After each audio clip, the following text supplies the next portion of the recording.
आ नहीं सकती। फिर तुम किसी और का दर्शन करके क्या करोगी? तुम खुद ही आत्मा होगी। अध्याय 3 17वां श्लोक।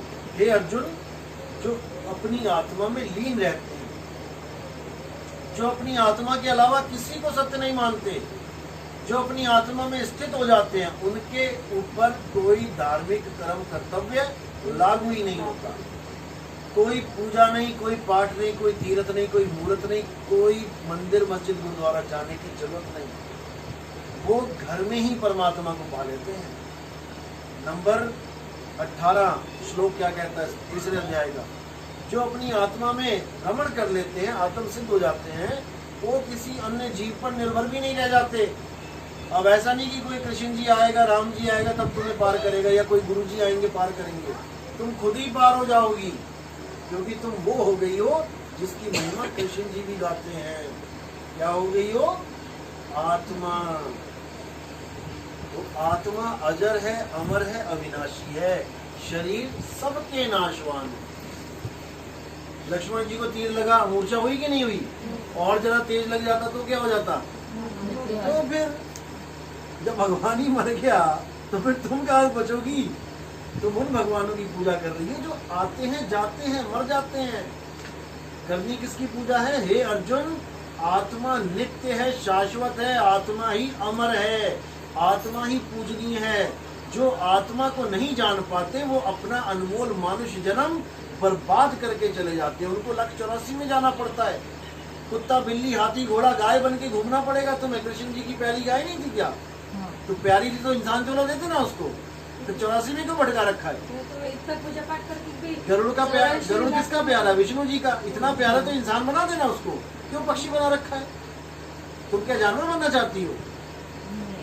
तो प्यारा गरुड़ बना देगा वो तुम्हें, तुम्हारे ऊपर बैठ के सवारी करेंगे। इतना पूजा पाठ करके भी मनुष्य जन्म नहीं मिलता, मुक्ति नहीं मिलती, तो फायदा क्या है? किसी की पूजा नहीं करनी है।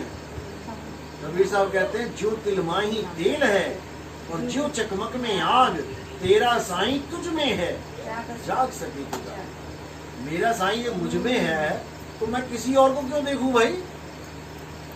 मैं हिंदू हूं तो देख रहा हूं, मैं मुसलमान हो जाता फिर कभी कृष्ण जी का मुंह ना देखता।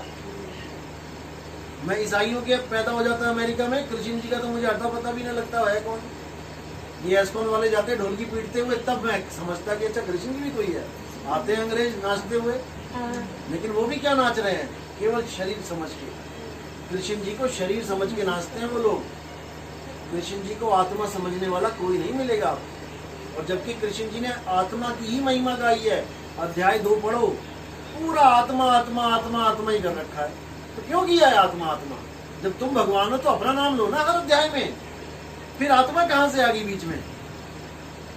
अपना नाम उन्होंने तब लिया है जब तुम आत्मा को ना जान पाओ, तुम आत्मज्ञानी ना हो पाओ, तो मेरी शरण में आ जाओ कि कम से कम पूजा करते रहो। अब बिना कोई गलत काम करने से अच्छा है किसी की पूजा कर लो। लेकिन ये काम है अज्ञानियों का, मूढ़ लोगों का, अल्प बुद्धियों का। जिनकी मोटी बुद्धि है वो देवी देवताओं की पूजा करते हैं। और देवी देवताओं की पूजा यानी कि हम कृष्ण जी को भी देवता बना के पूछते हैं, क्योंकि मोटी बुद्धि है। अब पतली कहाँ से होए? जब तक गुरु नहीं मिला, जब तक वो पतली होगी भी नहीं। इसलिए बोला है कि गुरु बिन पढ़े जो वेद पुराना, सार न जाने रहे अज्ञाना। तो सार जान ही नहीं सकता कोई, ग्रंथों में लिखा गया है। इसलिए आत्मा ज्ञान सबसे इम्पोर्टेंट है। कबीर साहब कहते हैं, आत्म ज्ञान बिना नर भटके, कभी काबा कभी काशी, और जल में मीन प्यासी, मुझे देखत आवे हासी। जब तक तुम्हें आत्मज्ञान नहीं हुआ तुम्हें कृष्ण कभी नहीं मिलेगा, सपने में भी नहीं मिलेगा तुम्हें। नहीं तो कृष्ण जी के कपड़े ही मिलेंगे। शेरावाली माता के कपड़े धोती रहो सारी उम्र, राम जी के कपड़े धोती रहो, लेकिन राम कौन है, कृष्ण कौन है, शेरावाली माता कौन है, कभी नहीं जान पाओगे। ऐसे ही तुम कौन हो ये भी नहीं जान पाओगी। तुम आदमी हो कि औरत हो? औरत हो ना। औरत कहाँ से हो तुम? ये तो शरीर है औरत का।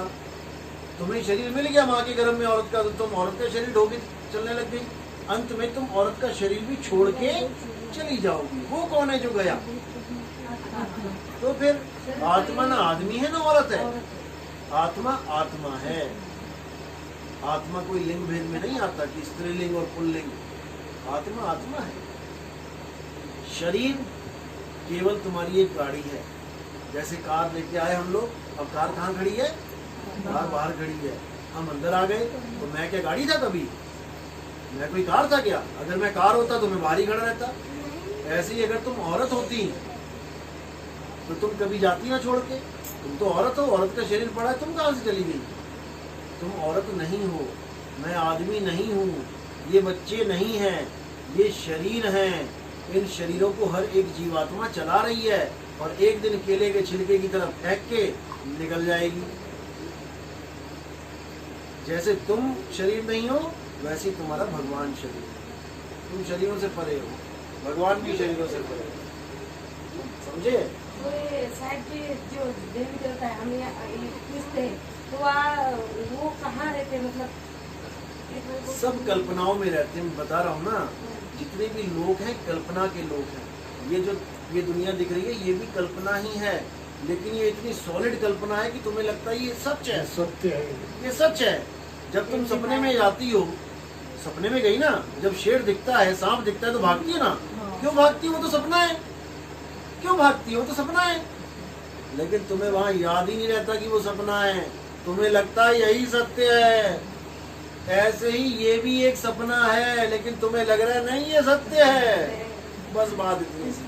आत्मा को पहचानेंगे। आत्मा को पहचानेंगे तब, पहले आत्मा को जानेंगे, आत्मा के गुण पहचानेंगे, आत्मा होती कैसी है। आत्मा कोई आदमी और औरत नहीं होती। मैंने फोटो शेयर की थी ना एक कल स्टेटस पे, वो आत्मा घूम रही है। नहीं, गीता है किसी के पास? पता नहीं।